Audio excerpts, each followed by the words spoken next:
คนดีที่พุทธองค์ท่านตรัสชี้แจงแจ่มชัดคือคนสังคมต้องการจะอยู่ที่ไหนสังคมสดใสชื่นบานช่วยกิจการสังคมมนุษย์เจริญความดีทางของสัตบุรุษดีไม่เสื่อมทรุดคุณค่ามากมายเหลือเกินทุกยุคสมัยที่ใดใครก็ขอเชิญบทบาทก้าวเดินสังคมมนุษย์ศรัทธาใช่แล้วคนในอุดมคติสังคมเรานี้พร้อมใจเฝ้าปรารถนาเลิศศีลธรรมพร้อมความกตัญญูตาชุ่มช่ำอุราเมื่อมาเจอคนที่ดีพนมมือพร้อมขอก้มลงกราบใจมันยอมรับประดับไว้ในชีวิตชั่วลูกเล่นหลานตราบนานละลึกความดีแม้สิ้นชีวิตความดีก็ยังยิ่งยง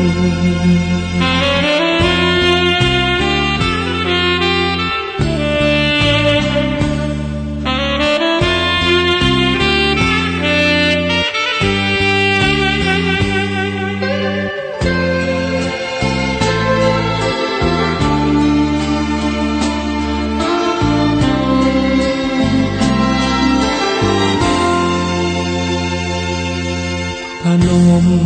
มือพร้อมขอก้มลงกราบใจมันยอมรับประดับไว้ในชีวิตชั่วลูกเล่นหลานตราบนานละลึกความดีแม้สิ้นชีวิตความดีก็ยังยิ่งยง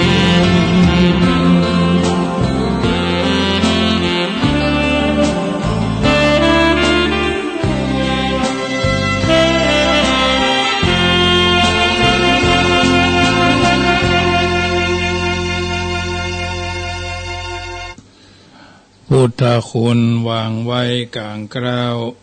เพื่อป้องกันเหล่าภัยดินสิ้นทั้งหลายธรรมคุณทูลวางไว้กลางใจเพื่อช่วยฮือหูทั่วถึงชั่วดีสังฆคุณทูลไว้ในชีวิตเพื่อช่วยปิดปลดทุกข์เป็นสุขี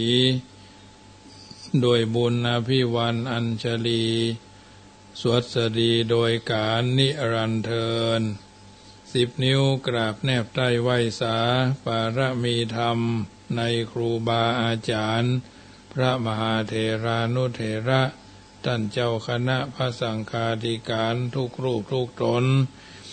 ขอความสุขความสวัสดีในธรรมะแห่งองค์สมเด็จพระสัมมาสัมพุทธเจ้าจงมีแก่บรรดาสาธุชนท่านผู้ฟังทุกท่านที่ได้มีโอกาสเปิดวิทยุรับฟังรายการ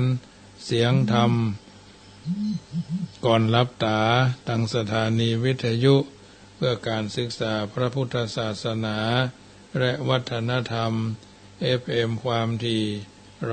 104.50 เมกะเฮิรตซ์วัดฝ่ายหินตำบลสุเทพอำเภอเมืองจังหวัดเชียงใหม่เมตตาในท่านพระครูสมุวิสุวัตรวรกิจโจท่านเจ้าอาวาสท่านผู้อำนวยการสถานีถวายเวลาเพื่อธรรมภาพพระมหาประสิทธธรรมาภินันโทน้อมนำเอาธรรมะสาระอันเป็นอัตถธรรมคำสอนมาเป็นปฏิพรกับบรรดาญาติโยมสาธุชนที่ฟังอยู่ทางบ้านถ้าวันจันทร์ถึงวันศุกร์เป็นรายการช่วงทุ่มเกิงถึง2 ทุ่มตั้งคืน96วันเสาร์วันอาทิตย์นี่บ่มีเนาะแต่วันธรรมดาจะวันเสาร์วันอาทิตย์วันจันทร์วันการวันพุธวันพฤหัสอันนี้104เว้นวันศุกร์นะ104นี่เว้นวันศุกร์ 96ในเว้นวันเสาร์วันอาทิตย์เนี่ยก็ต้องทำความเข้าใจกันเนอะญาติโยมเมื่อท่านทั้งหลายพร้อมกันแล้วจะได้นำพาญาติโยมกราบพระไหว้พระวันนี้เป็นวัน13ค่ำจะได้นำพาญาติโยมกราบพระไหว้พระแล้วก็สมาทานแก้ว5โกฏากนำพาญาติโยมสวดธรรมจักรกับพวัตนสูตรเนาะกราบ1กราบ2กราบ3กราบ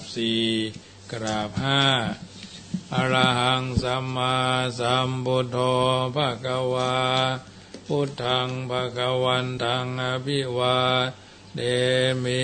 กราบสวากขาโตภะคะวะตาธัมโมธัมมังนามัสสามิกราบอุปติปันโนภะคะวะโตสาวกสังโฆสังฆังนามามิกราบมาตาปิตุคุณังอหังวันตามิกราบคุณูปการีวันทามิกราบกราบพระพุทธกราบพระธรรมกราบพระสงฆ์กราบระลึกถึงคุณพ่อคุณแม่กราบระลึกถึงคุณของครูบาอาจารย์ต่อไปก็สมาทานแก้ว5โกฏากเนอโยสันเนเสโนวราโพธิโมเลมาลังสะเสนังมหันติงเวชโยสัมโพธิมากันจิงวะอนันตัญญโนโลกุตโมตังปันนามามิพุทธังอัตตังคิโกอริยปัตโตจนานังโมคขปเวสายะอุจุกามโกอายังสันติกโรตุทัสโสนายโยปนิจานิโกตังปันนามามิธัมมังสังโฆวิสุทโธวราตกินายโยสันตินทริโยสัพพะมราปะหิโนผู้เนหิเนเกหิสมิติปัตโตอนาสโวตังปันนามามิสังฆังนามามิพุทธังกุณาสาคารันตังนามามิธัมมังมุนิราชเตสิตังนามามิสังฆังมุนิราชสาวกังนามามิกัมมัฏฐานังนิพพานาติกามโมปะยังนามามิกัมมัฏฐานาทายกาจดิยังนิพพานามากุเทสกังอัจจโยโนพันเตอจักขมายถาภลังยะถามุระหังยะถากุสรังเยมยังพุทธธรรมสังฆกัมมัฏฐานาทายกาจริยสังฆเตสุปัญจรัตเนสุอติเทวาปัจจุปันเนวะอวิวายาติวาราโอวากาเยนาวาวาจายาวามนาสาวาปะมัตตนาการวามการิมาเตมะยังอัจจยังอัจจยโตนิสวายตาธรรมปฏิกโรมาเตสโนปันเตปุถาติรัตนาปัญจกังอนุกัมปังอุปาทายาอัจจยังอัจจยโตปฏิคันหันตุกัมมันโตอายติสังวรยามายติสังวลิสามานาปุเนวังกริสามาพุทธบูชามหาเตจาธรรมบูชามหาปัญญาสังฆบูชามหาราภาบูชาละเหบูชายโตพุทเทยติวาสาวเกปะปัญจสมาธิกันเตติเนโสกะปริเทเวเตตาทิเสบูชายโตนิพุเตกาคุโตภเยนะสกาปุญญาสังฆตุงอิเมตามาปิเกนะจิอิมินาอาคิตุปะบุภาราจาบูชาการวะกะเมนะเมตยาบุตรสัตสนัญจารภามหาสยาวานุปัจจโตพุทโธเมตโยเทวบูชิโตสังสเรสังสารันโตปิอปเยนะมะคะอปเยนะขมามหาเสนิปานาปัจจโยโหตุโนนิจจัง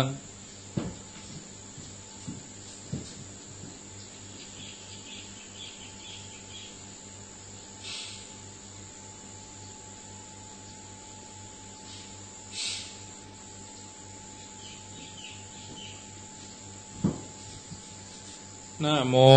ตัสสะภะคะวะโตอะระหะโตสัมมาสัมพุทธัสสะนะโมตัสสะภะคะวะโตอะระหะโตสัมมาสัมพุทธัสสะนะโมตัสสะภะคะวะโตอะระหะโตสัมมาสัมพุทธัสสะพุทธังสรณังคัจฉามิ ธัมมังสรณังกัจฉามิสังฆังสรณังกัจฉามิทุติยัมปิพุทธังสรณังกัจฉามิทุติยัมปิธัมมังสรณังกัจฉามิทุติยัมปิสังฆังสรณังกัจฉามิตติยัมปิพุทธังสรณังกัจฉามิตติยัมปิธัมมังสรณังกัจฉามิตติยัมปิสังฆังสรณังกัจฉามิสรณะกัมมนังพุทโธสัพพัญญูตยานโนธัมโมโรกุตโรนาวาสังโฆมัคคะภะโตจาวิเจตังรัตนาตยังเอตัสสะอนุภาเวนะสัพพะอันตรายโยวินาศสันตุโน อนุตรังอภิสัมโพธิงสัมพุจิตวาตถาคโตปะธรรมังยังอเทเสสีธรรมจักขังอนุตรังสัมมาเดวะภวะเตนโตโรเกอปฏิวัติยังยะถาคาตาอุปวันตาปฏิปฏิจมัจฉิมาจตุสวาริยสัจเจสุวิสุทธังญาณทัสสนังเทสิตังธรรมราเจนะสัมมาสัมโพธิกิตานังนาเมนาวิสุทธังสุตังธรรมจักรปวัตตนังวายาการณาปเทนะสังขีตันตัมภนามาเสเอวเมสุตังเอกังสมัญญังภะวาภารณาสิยังวิหารติอิสิปตเนมิคาทาเยตระโขภะวาปัญจวัคคีเยภิกขุอามันเตสิตเวเมภิกขเวอันตาปปะจิเตนะนาเสวิตพโยจายังกาเมสุกามาสุขันธิกานุโยโคหิโนขโมปโตจานิโกอนัริโยอนัตตสันนิโตโยจายังอัตตกิรามัทธานุโยโคตุโกอนัริโยอนัตตสันนิโตเอเตเตภิกขเวอุปวันเตอนุปกรรมมัจจิมาปฏิปทาตถาคเตนะอภิสัมพุทธาจักขุการณียานาการณีอุปสมัยะอภิญญายะสัมโพธายานิปานายะสังวัตติกัตตมาจัสสะภิกขเวมัชฌิมาปฏิปทาตถาคเตนะอภิสัมพุทธาจักขุการณียานาการณีอุปสมัยะอภิญญายะสัมโพธายานิปานายะสังวัตติอายะเมวะอริโยอัตถังกิโกมะโกสัยยะติตังสัมมาทิฏฐิสัมมาสังกัปโปสัมมาวาจาสัมมากัมมันโตสัมมาอาชีโวสัมมาวายโมสัมมาสติสัมมาสมาธิอะยังโฆสะภิกขเวมัชฌิมาปฏิปทาตถาคเตนะอภิสัมพุทธจักขุการณียานาการณีอุปสมัยะอภิญญายะสัมโพธายานิปานายะสังวัตติอิตังโกปันนาภิกขเวทุกขังอริยสัจจังจติปิทุกขาจลาปิทุกขามารณัมปิทุกขังโสกบาลิเทวะทุกขโดมานาสุปายาสาปิทุกขาอภิเยหิสัมปโยโคทุกโขปิเยหิวิปโยโคทุกโขยัมปิจานาราปฏิตัมปิทุกขังสังคิเตนะปัจจุปทานาคันธาทุกขาอิตังโกปันนาภิกขเวทุกขสมุทัยโยอริยสัจจังยะยังตัณหาโอโนภาวิกานันทิราคาสหกตตระตระภินันติเน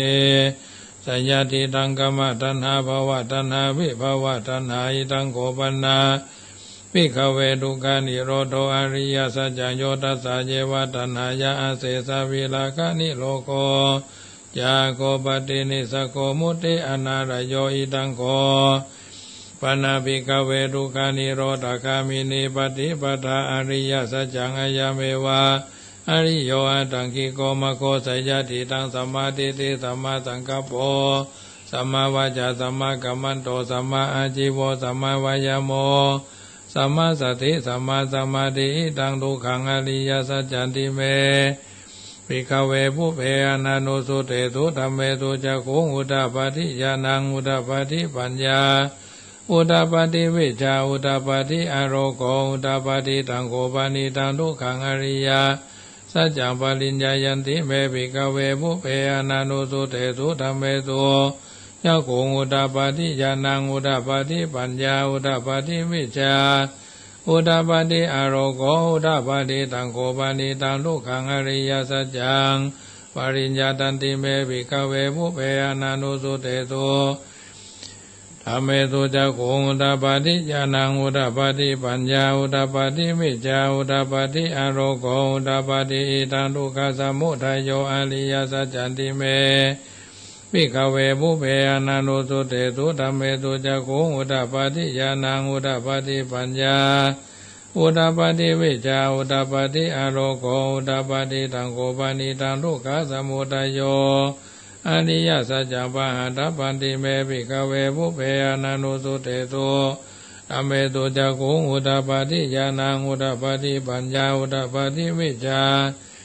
อุตตปาทิอโรโกอุตตปาทิตังโกปานิตังทุกขสมุทัยโยอริยสัจจังปะหินันติเมภิกขเวภุเพอนันโนสุเตตุธัมเมตุจักขุงอุตตปาทิญาณังอุตตปาทิปัญญาอุตตปาทิวิชชาอุตตปาทิอโรโกอุตตปาทิตังทุกขนิโรธอริยสัจจังโยอริยสัจจันติเมภิกขเวภุเพอนันโนสุเตตุธัมเมตุจักขุงอุตตปาทิญาณังอุตตปาทิปัญญาอุตตปาทิวิชชาอุตตปาทิอโรโกอุตตปาทิตังโกปานิตังทุกขานิโรธอริยสัจจังสัจจิกาตปันติเมภิกขเวภุเพอนันโนสุเตตุธัมเมตุจักขุงอุตตปาทิญาณังอุตตปาทิปัญญาอุตตปาทิวิชชาอุตตปาทิอโรโกอุตตปาทิตังโกปานิตังทุกขานิโรธอริยสัจจังสัจจิกาตันติเมภิกขเวภุเพอนันโนสุเตตุธัมเมตุจักขุงอุตตปาทิญาณังอุตตปาทิปัญญาอุตตปาทิวิชชาอุตตปาทิอโลโกอุตตปาทิตังโกอิตังทุกขสมุทัยโยอริยตังทุกขานิโรธคามินีปฏิปทาอริยสัจจันติเมภิกขเวภุเพอนันโนสุเตตุธัมเมตุจักขุงอุตตปาทิญาณังอุตตปาทิปัญญาอุตตปาทิวิชชาอุตตปาทิอโลโกอุตตปาทิตังโกปานิตังทุกขานิโร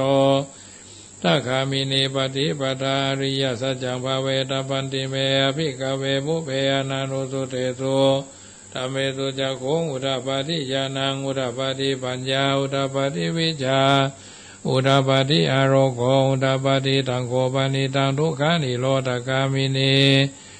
ปฏิปทาอริยสัจจังภาวิตันติเมภิกขเวภุเพอนันโนสุเตตุธัมเมตุจักขุงอุตตปาทิญาณังอุตตปาทิปัญญาอุตตปาทิวิชชาอุตตปาทิอโลโกอุตตปาทิยาวะคิวันจะเมภิกขเวอิเมตุจตุโสอริยสัจเจสุเอวันติปริวัตังตวาทัสสะกะลังยะถาภูตังญาณทัสสนังนะสุวิสุตังอโหสิเนวตาวะหังภิกขเวสัทเทวะเกโลเกสมานาเกสัพพมะเกสัสสมานาพระมณียาปัจจายาสัทเทวมนุสายาอนุตรังสัมมาสัมโพธิงอภิสัมพุทโธปัญจญาสิงญโตจะโคเมภิกขเวอิเมสุจตุสุอาริยสัจเจสุเอวันติปริวัตังตวาทัสสะกะรังยะถาภูตังญาณทัสสนังสุวิสุตังอโหสิยตังภิกขเวสัทเทวะเกโรเกสมาลเกสัพพมะเกสัสสมานาพระมณียาปัจจายาสัทเทวมนุสายาอนุตรังสัมมาสัมโพธิงอภิสัมพุทโธปัญจญาสิงญาณัญจปนะเมอัสสนังอุตตปาทิอากูปะเมวิมุตติอายามันติมายาตินาติปุณภโวติอิตามโวจะภะคะวะธัมมนาปัญจวัคคียาภิกขุภะคะวะโตภาสิตังอภินันทุงอิมัสสมิญจาปานาวยาการณะสมิงปัญญมเนอายสมะโตโกนัญจสวีราชังวิตามะรังธรรมจักขุงอุตตปาทิยังกินจิสมุทัยธัมมังสัพพันตังนิโรธาธัมมันติภวติเตจะภะคะวะตาธัมมจักเกปุมาเทวาสัตตมโนสเวสุงเอตัมภะคะวะตาภรณะสิยังอิสิปตเนมิกัตเยอนุตรังธรรมจักขังภวติตังอปติวัติยังสามเณรวะพระมเณรวะเทเวนวะมาเรนวะพระมุนาวะเกนะจิวะโลกัสสมินติปุมานังเดวานังสัตตังสุตวะจตุมหาราชิกาเดวะสัตตมนุสเวสุจตุมหาราชิกานังเดวานังสัตตังสุตวะทาวติงสาเดวะสัทธามนุสเวสุทาวติงสานังเดวานังสัตตังสุตวะยามาเดวะสัตตมนุสเวสุยามานังเดวานังสัตตังสุตวะดุสิตาเดวะสัตตมนุสเวสุดุสิตานังเดวานังสัตตังสุตวะนิมานารติเดวะสัตตมนุสเวสุนิมา นารตินังเดวานังสัตตังตุตวะปารานิมิตาวาสวัตติเทวาสัทธมโนสเวสุปารานิมิตาวาสวัตตินังเดวานังสัตตังตุตวะภมปริสัจจเทวาสัทธมโนสเวสุภมาปริสัจจานังเดวานังสัตตังตุตวะภมปุโรหิตาเทวาสัทธามโนสเวสุภมาปุโรหิตานังเดวานังสัตตังตุตวะมหาปมาเทวาสัทธมโนสเวสุมหาปมานังเดวานังสัตตังตุตวะปริตาปเทวาสัทธมโนสเวสุปริตาตุปริตาปานังเดวานังสัตตังตุตวะอัปปมานาปเทวาสัทธมโนสเวสุอัปปมานาปานังเดวานังสัตตังตุตวะอัปปสราเทวาสัทธมโนสเวสุอัปปสรานังเดวานังสัตตังตุตวะปริตาสุภาเทวาสัทธมโนสเวสุปริตาสุภานังเดวานังสัตตังตุตวะอัปปมานาสุภาเทวาสัทธมโนสเวสุอัปปมานาสุภานังเดวานังสัตตังตุตวะสุภกินนากาเทวาสัทธามโนสเวสุสุภกินนากานังเดวานังสัตตังตุตวะเวหาปราเทวาสัทธามโนสเวสุเวหาปรานังเทวานังสัตตังตุตวะอวิหาเทวาสัทธามโนสเวสุอวิหานังเทวานังสัตตังตุตวะสุตัตตปะเทวาสัทธามโนสเวสุอัตตปานังเทวานังสัตตังตุตวะสุตัสสะเทวาสัตตมโนสเวสุสุตัสสะนังเทวานังสัตตังตุตวะสุตัสสีเทวาสัตตมโนสเวสุสุตัสสีนังเทวานังสัตตังตุตวะกานิตากาเทวาสัตตมโนสเวสุเอตัมภกวตาปารณสียังอิสิปตะเนมิคตาเยอนุตรังธรรมจักขังภวติตังอปฏิวัติยังสมณเณนวะพระมณเณนวะเทเวนวะมะเรนวะพระมุนาวะเกนะจิวะโลกัสสมินติอิติหะเตนะคะเนนะเตนะโมโหเตนะยวะพะมะโรกัสสโตอโภคจิยยัญจตัสสะสหัสสีโลกตาตุสังกัมปิสัมปะกัมปิสัมภเวทิอัปปมโนจโอลาโลโอบาโสโรเกปะตุระโหสิยติกเมวะเทวานังเลวานุภาวังอัตตโกภะคะวาอุตานังอุตาเนสียัญญาสีวัตถโพโกณฑัญโยอัญญาสีวัตถโพโกณฑัญโยติอิติหิตังอายะสมาโตโกณฑัญญาสัญญาโกณฑัญโยทเววะนามังอโหสิติธรรมจักกัปวัตนาสุตังนิทิตังโกณฑัญโยปฏิโยวะโพมหานโมจาสเจเตปัญจมหาเทราปัญจวัคคีติวุจเรติสวาธุปะปัญญาปารมี30ทัศสวาธุปะปัญญาปารมีวัดแวดล้อมวิริยาปารมีอ้อมระวังดีศีลปารมีบังออกบังดาบเมตตาปารมีป่าแพ้ทั้งปืนทานาปารมีเป็นปืนดังต่ออุเบกขาปารมีก็เป็นเวียงสัจจะปารมีแวดระวังดีเป็นไม้ไทยกันตีปารมีกลายเป็นออกเป็นดาบบังหน้าไม้และปืนไฟอธิฐานาปารมีพันดาบไปดูแข่งป่าฝูงหมู่มารปีสร้างใบเบ็ดลูกทวีภพที่ปางภายในนั่งดอระเนอาสาจันโสสะเหมือนฝันอยู่ข้างน้ำนาทีนองกวางดอกกวางแตกที่ฟองระนองระนอกกลายเป็นข้าวดอกไม้ถวายบูชาพระแก้วแก่นไทยทรงธรรมพระผู้ดังจงมาไปโปรดอนุญาตโทษโปรดผู้ฆ่าแท้ดีลีแม่ธรณีออกมาหิดมวยผมอยู่ที่ธาตุจังให้คายขจังงาสับดินพ้นน้ำนาทีลงบาดภายขอจังภายอักตบเต้าพยามาน้องเอาปูนกัวกับยอมือเกินโดนหัวใส่เก่าบุคานีเราได้ชื่อว่าลูกศิษย์พระพุทธเจ้าผู้มีบุญสมภารนั้นมากนักพระพุทธเจ้าจึงตั้งพระปัญญาปารมีไว้เก้าชั้นทั้งไว้ทั้งนาก็ได้เก้าชั้นทั้งไว้ทั้งหลังก็ได้เก้าชั้นทั้งแต่หัวแผ่วตีนก็ได้เก้าชั้นทั้งแต่ตีนแผ่วหัวก็ได้เก้าชั้นแสนวาลูกผืนจักมาเสมอเหมือนฝนแสนหนาก็บ่มีมา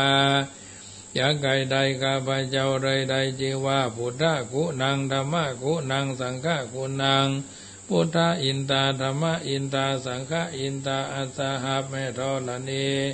ผู้อยู่เหนือน้ำผู้อยู่กำแผ่นดินกันคาได้ระลึกคือเถิงหาคุณพ่อคุณแม่คุณครูบาอาจารย์คุณพระแก้วเจ้าทั้งสามประการคือคุณพระพุทธคุณพระธรรมคุณพระสงฆ์คุณแดดคุณฝนคุณน้ำคุณลมคุณไฟคุณกุศลเจ้าก็ดีคุณนางอุตตราเจ้าก็ดีคุณพระตนภาวนาเจ้าก็ดีคุณนางอุตตราเจ้าก็ดีคุณพระปัจเจกเจ้าก็ดีคุณแม่ธรณีเจ้าก็ดีจุงมาสัมพิทักษ์รักษาคุ้มครองตั้งกำนาและกำลังยังตนตัวแห่งผู้ฆ่าตั้งแต่ที่ฆ่าการะยามนี้วันนี้ค่ำคืนนี้และต่อไปนี้ยิ้มแด่เธอพุทโธพุทธังรักษาธัมโมธัมมังรักษาสังโฆสังฆังรักษาพุทโธพุทธังอรหังธัมโมธัมมังอรหังสังโฆสังฆังอรหังพุทโธพุทธังกันหะธัมโมธัมมังกันหะสังโฆสังฆังกันหะอายุวันโนสุขังพลัง อิมังฐานะกัมมังศีลกัมมังภาวนากัมมังนิพพานะปัจจโยโหตุเมนิจังด้วยอำนาจแห่งบุญกุศลที่ข้าพระเจ้าได้ตั้งใจสวดธิยายพุทธคุณธรรมคุณสังฆคุณในเย็นวันอาทิตย์นี้ขอกุศลส่วนนี้จงไปค้ำชูอุดหนุนท่านผู้มีพระคุณมีพ่อแม่ครูอุปัชฌาย์อาจารย์สรรพสัตว์น้อยใหญ่ขอให้ท่านทั้งหลายได้พ้นจากทุกข์ท่านทั้งหลายที่ได้พ้นจากทุกข์ขอให้สุขยิ่งขึ้นไปด้วยเดชเดชะผลบุญที่ข้าพระเจ้าตั้งใจแผ่ไปนี้จงเป็นตบะเดชะเป็นพระระวะปัจจัยเป็นอุปนิสัยนำส่งให้ข้าพระเจ้ามีความสุขความเจริญและเกิดปัญญาญาณทั้งชาตินี้และชาติหน้าตลอดปัจจุบันชาติอย่างยิ่งจนถึงความพ้นทุกข์คือพระนิพพานในอนาคตการเบื้องหน้าโน้นเถิดเอาละญาติโยมท่านสาธุชนคนดีได้ฟังน้ำฟังธรรมฟังสัจธรรมแห่งความเป็นจริงขององค์สมเด็จพระสัมมาสัมพุทธเจ้าเรียบร้อยเป็นที่กล่าวมาเป็นเบื้องต้นแล้ว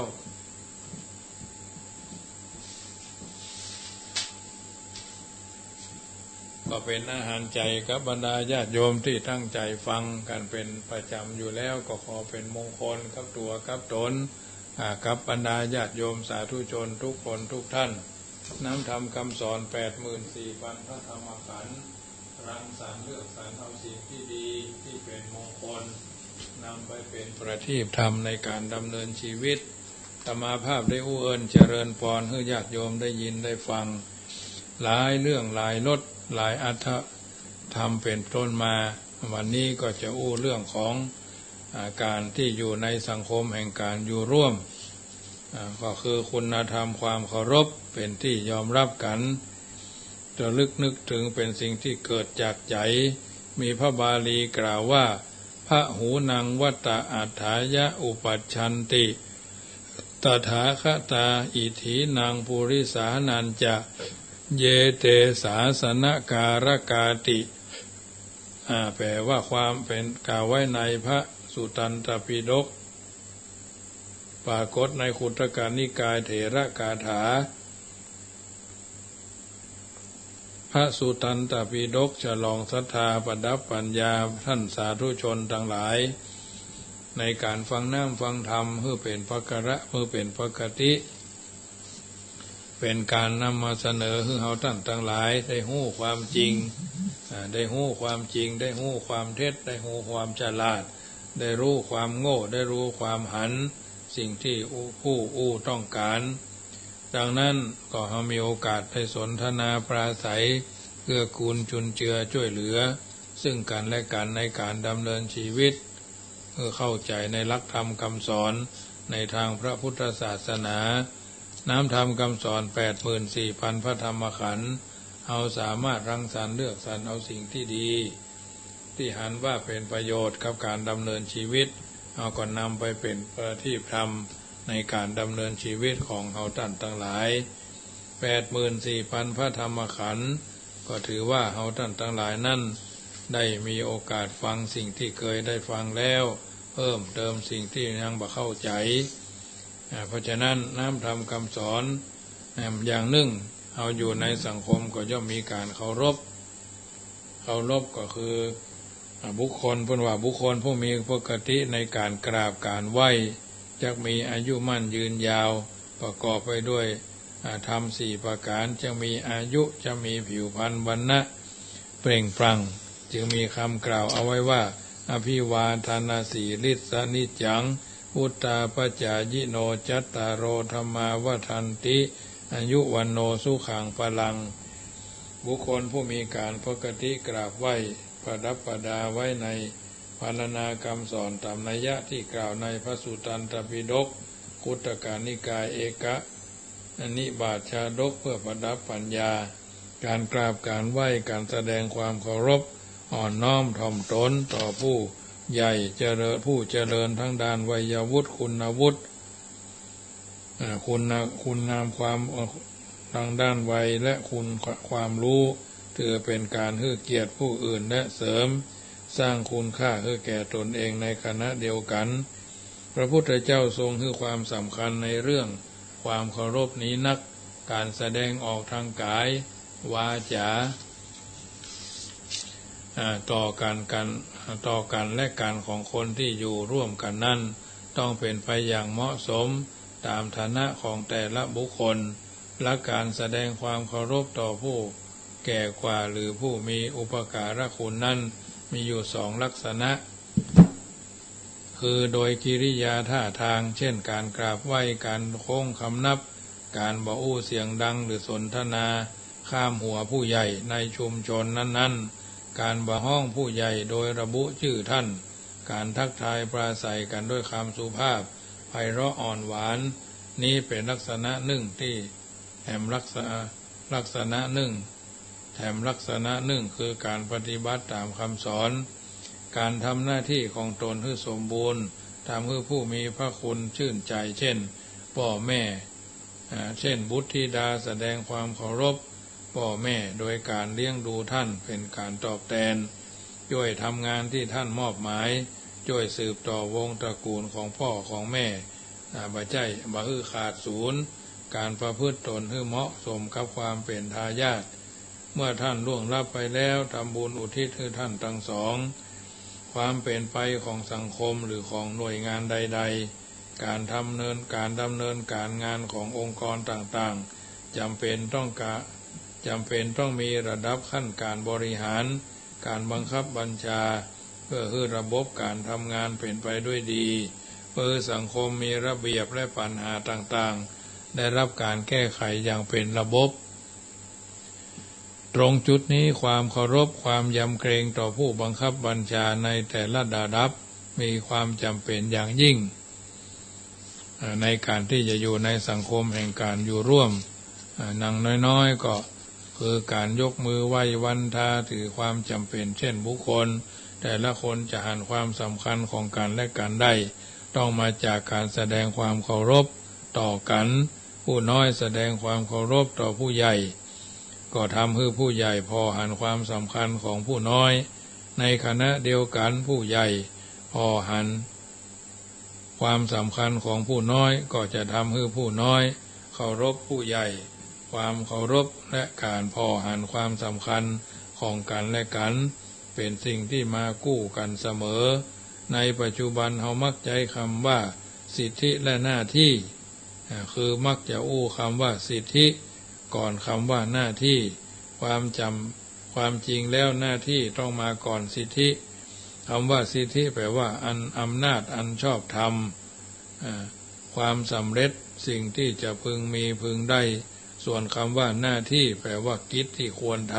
ำกิจที่จะต้องทำกิจที่จะต้องปฏิบัติหลักความจริงมีอยู่ว่าอยากมีความรู้ต้องหมั่นศึกษาเล่าเรียนอยากกินผลไม้ต้องปลูกต้นไม้หรือมันทำงานเพื่อให้ได้เงินมาซื้อผลไม้อยากให้ผู้อื่นเขาพอหันความสำคัญของตนเองต้องให้ความสำคัญแก่ผู้อื่นก่อนเนาะสิ่งที่ตัวเองอยากจะได้คือสิทธินั่นเองส่วนสิ่งที่ต้องทำหรือต้องให้ก็คือหน้าที่ หน้าที่ที่ควรมาก่อนสิทธิจึงจะต้องสอดคล้องกับความเป็นจริงกล่าวโดยเนื้อหาจริงๆแล้วก็คือกฎแห่งกรรมนั่นเองหว่านพืชเช่นใดย่อมได้รับผลเช่นนั้นทำดีได้ดีทำชั่วได้ชั่วแม้การแสดงความเคารพอ่อนน้อมถ่อมตนต่อผู้ทรงคุณวุฒิวัยวุฒิอยู่ในลักษณะเดียวกันคือหน้าที่ที่บุคคลผู้ประสงค์จะมีอายุยืนมีวรรณะผ่องใสมีสุขมีกำลังสติปัญญา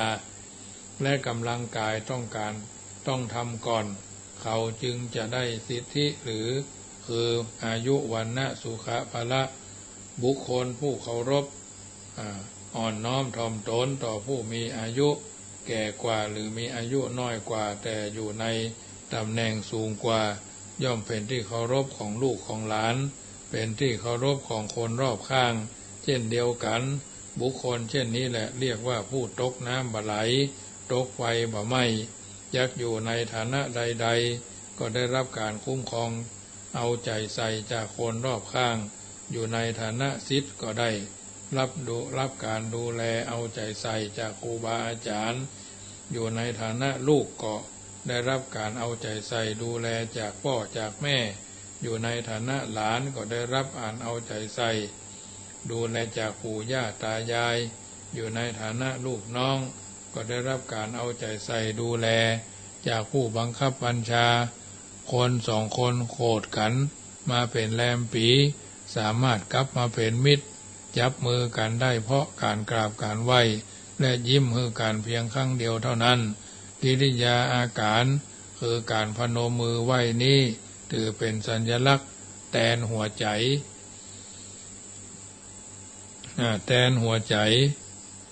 สองมือพนมตั้งไว้เป็นรูปหัวใจนั่นแหละคือสัญลักษณ์ที่ทรงคุณค่าแทนความเป็นมิตรความเอื้อเฟื้อความอ่อนน้อมถ่อมตนที่มีอยู่ในตัวเฮาสมเด็จพระสัมมาสัมพุทธเจ้าก็ประสงค์ที่จะแสดงธรรมแก่คนที่มีกิริยาอาการกระด้างแข็งกระด้างหยาบโลนหยาบคายครั้งแรกที่จะพบเบญจวัคคีย์ณชายป่าอิสิปตนมฤคทายวันเมืองพาราณสี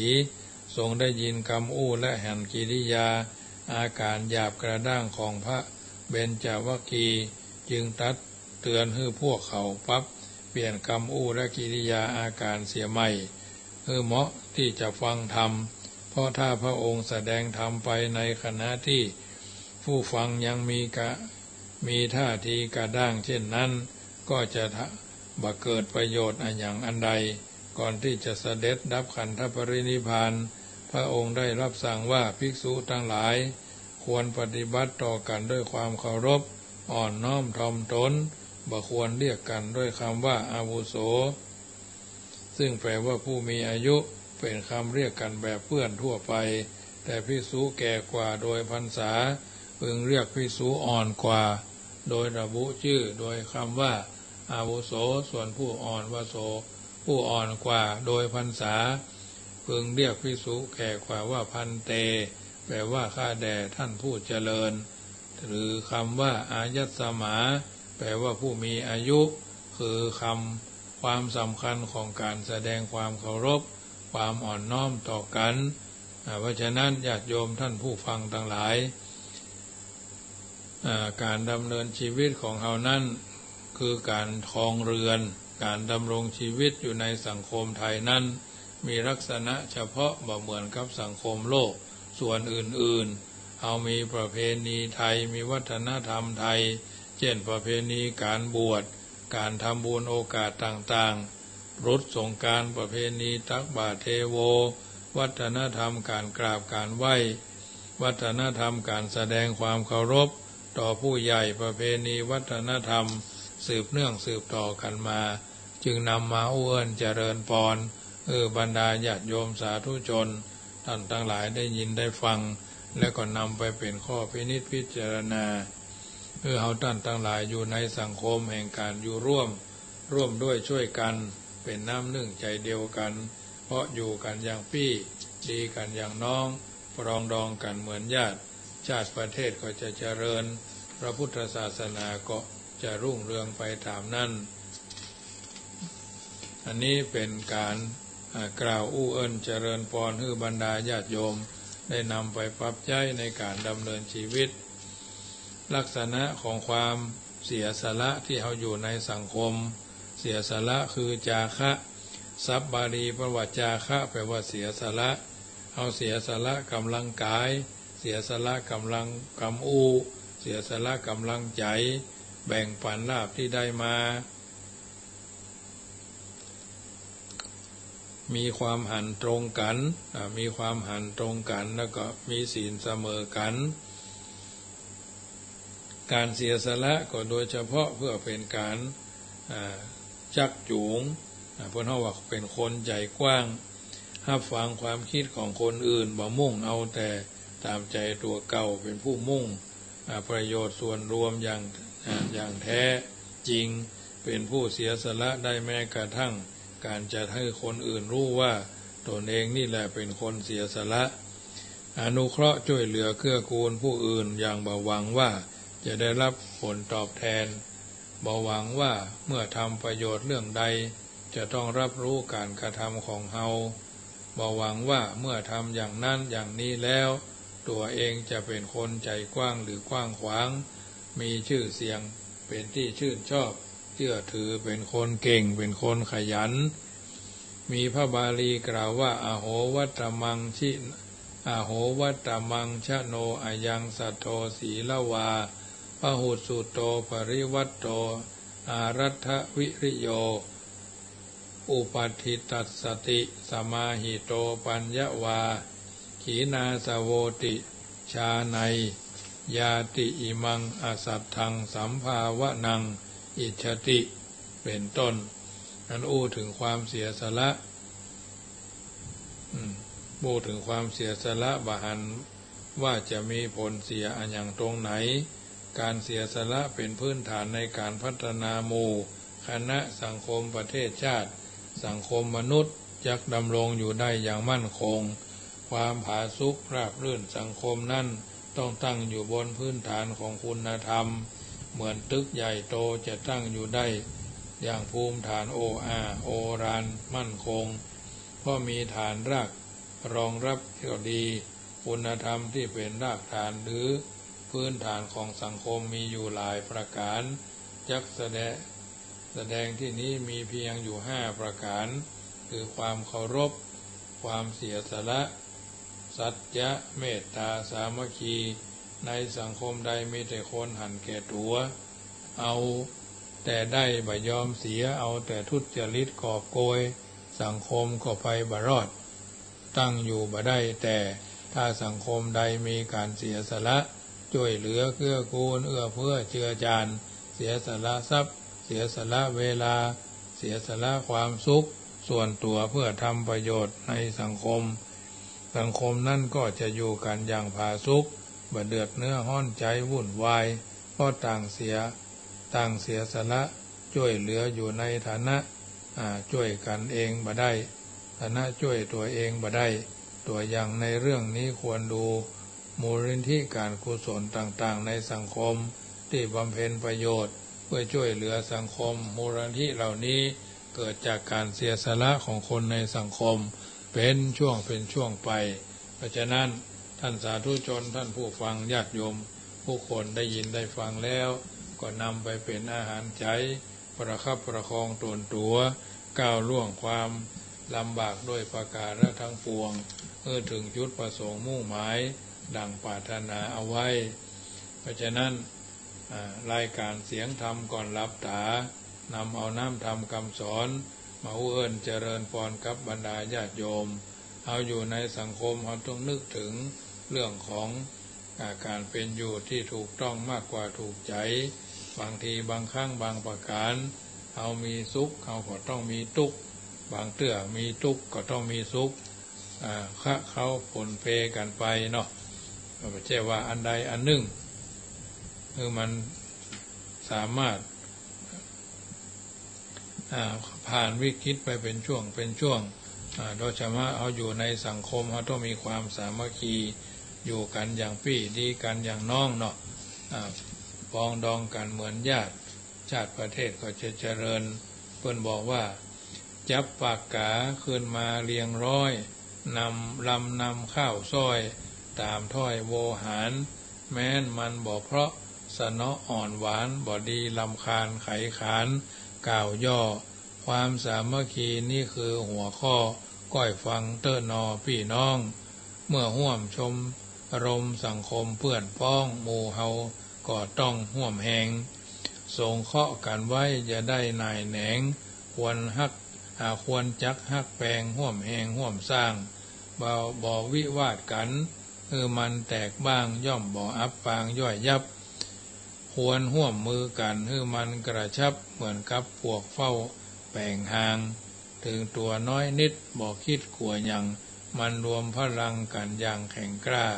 แม้นมีศัตรูจู่โจมเข็นฆ่าก็กรูกันมาห่วมหบ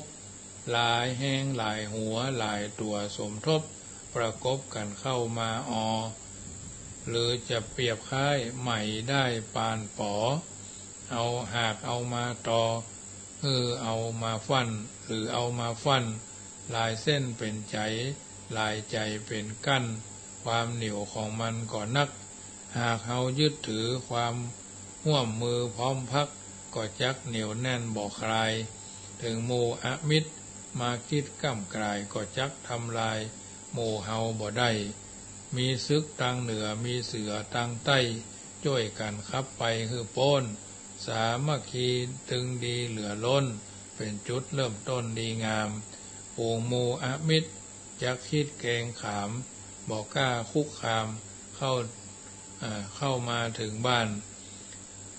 แห่งสามัคคีจึงดีคู่ด้านเกิดพลังงานสูงนักแปลงเฮือนยกเสาหากเฮาพร้อมพักถึงนักก็ได้เบาลงคนมือคนไม้ห่วมใจประสงค์เสร็จดังจำนงที่เฮากึดสร้างงานวัดงานวาที่ว่าใหญ่กว้างถนนหนทางก็แล้วถ้าหากช่วยกันมันตึงบ่แค้วสำเร็จพองแผ้วหมดเลยยามเปื้อนอยากไรบ่ได้เพิกเฉยช่วยเหลือชดเชยเต้าที่ช่วยได้ยามเขาเจ็บเป็นหนาวเย็นเมื่อยไข้ไปเอี่ยวเยี่ยมใจบ่ละแบ่งทรัพย์สิ่งของเงินทองสัพพะสละกันเข้ามาหอมคนบาทคนร้อยละจักก้อยหล่อหลอมหลายคนหลายหอมกันย่อมนักขึ้นได้น้ำค้างใจคายดมาใจหลายยดหอมไปก่อนนักวสานข่าวขานก่อยจี้สีหเต้าอี้ก่อนเอวังเนี่ยญาติโยมท่านสาธุชนท่านผู้ฟังทั้งหลายรายการเสียงธรรมก่อนรับถาประจำวันอาทิตย์ก็มาถึงช่วงสุดท้ายรายการนี้มีให้ญาติโยมได้ฟังทุกวันทุ่ม5 นาทีถึง2 ทุ่มคลื่น 104.50 วิทยุเพื่อการศึกษาพระพุทธศาสนาและวัฒนธรรมเป็นประจำ FM 104.50 ในเมตตาท่านพระครูสมุวิสุวัตรวรกิโจท่านเจ้าวาดท่านผู้อำนวยการสถานีถวายเวลาเฮือธรรมาภาพวันนี้คงสมสมัยได้เวลาจะขอนำรายการจากท่านไปก่อนรัตนัตตยานุภาเวนะรัตนัตตยเตจสาสทาโสถีภวันตุโวก่อนท่านนอนหลับไปในคืนนี้ขอจงตั้งดวงฤดีไว้ให้มั่นนึกถึงบุญกุศลผลความดีที่ผูกพันจิตตั้งมั่นแน่วแน่แล้วแผ่ไปแผ่เมตตาทั่วไปให้คนอื่นทั้งรักชื่นเกียรติชังแต่ครั้งไหนขอให้เขาได้ดีมีสุขใจ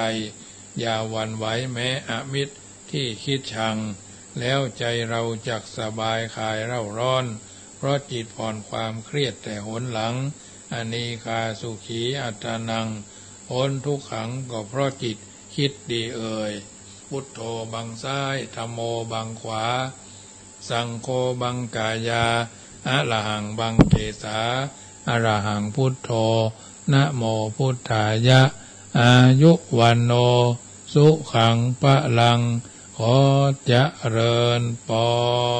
ร ญาณังเป็นธรรม